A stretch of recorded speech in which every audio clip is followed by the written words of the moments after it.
Namhlanje amalungu omphakathi ahlangana olwandle eSaldanha Bay eKapa ukuthungatha lentombazanyana eduke ngenyanga Edlule.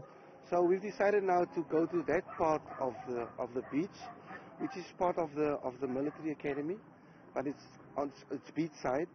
So we've decided to go there and see if we can find anything. If we find the blue plucky, then we will hand it over to the police and see. I mean, we had a case, I think, 3 months ago, where a youngster was murdered, and after 2 times, I think twice, we got his body that side, you know.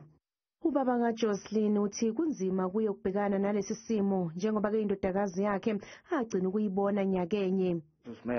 Inhliziyo yami ibingitshela ukuthi kumele ngiyithathe izingane zami kumama wazo ngizinakekele mina ngokwami. Ngizojabula kakhulu uma kungenzeka kanjalo. Seqinisa kwezokuphepha kule ndawo ngemuva kwalesi sigameko. We've got these incredible smart cameras, the first 10 that was put up in a municipality in South Africa, which can actually teach itself. So you can say a child lower than that height should be reported immediately. But these are things that we're learning from cases like this. Amaphoyisa athi abekho abantu abasaboshiwe kuleli cala kanti asalandela umkhondo kuze kutholwe uJoslin.